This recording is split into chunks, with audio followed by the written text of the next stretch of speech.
यानी साहब गुफ्तगू आप सुन ही रहे होंगे जिस पर हम बातचीत कर रहे हैं। अब ये 4 रुकनी जो इंक्वायरी कमेटी बनाई गई है ये बना तो दी है, लेकिन अब ये इंक्वायरी कमेटी करेगी क्या? जो अवाम की आधी आधी आमदन जो है इन बिलों में चली गई, अब वो लूटे हुए पैसे क्या वापस मिल जाएंगे? लोगों के जेवर बिक गए, लोगों हम्म। की जानें चली गई। जी क्या साहब? सर, सूरत ये है कि जो नेपरा ने कंक्लूड किया उसके बाद ज़ाहिर है उसके ऊपर एक प्रोसेस था पब्लिक हियरिंग का, जिसमें ये सेटल होना था कि जी कैसे उन लोगों को वापस किया जाए। वापस किया जा सकता है, ये कोई इतना मुश्किल काम नहीं है। जब ये एस्टेब्लिश हो जाए कि किस कंज्यूमर से कितनी अमाउंट एक्स्ट्रा ली गई है, तो वो वापस करना तो कोई मुश्किल काम नहीं है। अगले बिल में एडजस्ट हो जाएगी, नहीं तो उसके अगले बिल में एडजस्ट हो जाएगी, वो वापस करना इशू नहीं है। लेकिन उस हियरिंग प्रोसेस से पहले जो रेगुलेटरी एक्शन था, उससे पहले मिनिस्ट्री ऑफ एनर्जी जो है, पेट्रोलियम अपना पावर डिवीजन ने एक कमेटी बना दी है।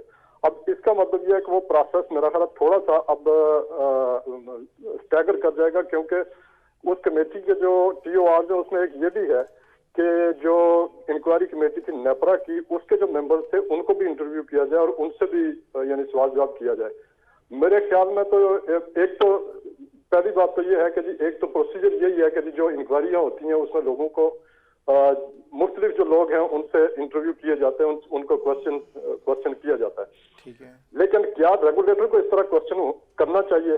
और लेकिन ऐसी सूरत में जब ज़ाहिर है पावर डिवीजन ने अपने तौर पर जब अपनी डिस्ट्रीब्यूशन कंपनीज उनके सीईओ को क्वेश्चन किया, तो उन्होंने कहा जी उन्होंने उसको मानने से, रिपोर्ट को मानने से इनकार कर दिया। उन्होंने कहा जी नेपरा की अंडरस्टैंडिंग गलत है और उनके जो कंक्लूजन हैं वो ठीक नहीं है।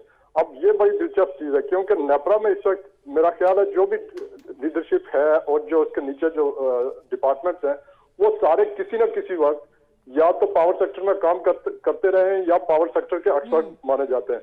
और अगर रेगुलेटर को वो के जो कंक्लूजन है उनको वो तस्लीम नहीं कर रहे, तो मेरा ख्याल है पास लॉजिकली यही रास्ता रह जाता था कि वो एक कमेटी बनाए और कमेटी उन लॉज को देखे, उस डाटा को देखे और दोनों तरफ से। क्या नहीं साहब, मुझे ये बताएं कि 10 डिस्ट्रीब्यूशन कंपनी है, 10 की 10 में ये मसला हुआ है और इंटरेस्टिंगली सिर्फ जो डोमेस्टिक कंज्यूमर हैं 1,37,00,000 के करीब, उनके साथ ये हुआ है। एक भी इंडस्ट्रियल, कमर्शियल या एग्रीकल्चर या कोई और कंज्यूमर शामिल नहीं है। तो इससे तो मुझे एक चीज़ समझ आ रही है कि ये मुनज़्ज़म काम है और ये इसमें खुद और मुनज़्ज़म वो इसलिए कि 10 की 10 कंपनियों का मैनेजमेंट कंट्रोल है वजारत तवानाई के पास।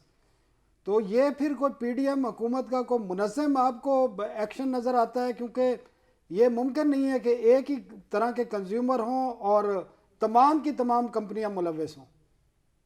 नहीं, बात देखें ना, सूरत ये है कि मैं कोशिश करूंगा कि जी किसी के ऊपर इल्जाम ना लगाऊं, पीडीएम हुकूमत के ऊपर या किसी और के ऊपर।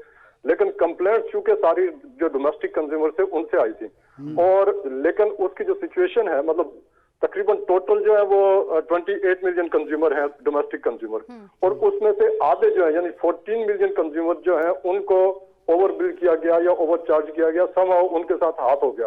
तो मतलब ये तो रिपोर्ट कहती है कि ये मुनाज़िम कार्रवाई है और इंटेंशनल है और टारगेटेड है। अब ये देखना, ये चीज मेरा ख्याल है वो कमेटी एस्टेब्लिश करेगी कि वो टारगेटेड क्यों है। वो कंपनियां जो है और जो उनके जो ऑफिशियल्स हैं वो अपने सिस्टम, अपनी वीकनेसेस को छुपाना चाह रहे हैं, अपनी रिकवरी जो वो नहीं कर पा रहे, या जो चोरी के ऊपर वो कंट्रोल नहीं कर पा रहे, या जो उनके अपने इंटरनल सिस्टम है उसको, उसकी जो वीकनेसेस हैं वो डोमेस्टिक कंज्यूमर जो कि अनसस्पेक्टेड रहते हैं। हमेशा कभी आपने कभी गौर नहीं किया होगा कि आपका जो बिल है वो पिछले महीने की रीडिंग किस डेट को आई थी, इस दफा की किस डेट को आई थी। लेकिन अब जो बिल चूंकि होश रिबाउंड में इजाफा हुआ, तो अब लोगों को पिंच करना शुरू हुआ, तो लोगों ने शायद बिल देखने शुरू किए, और वो भी उन 2 महीने में।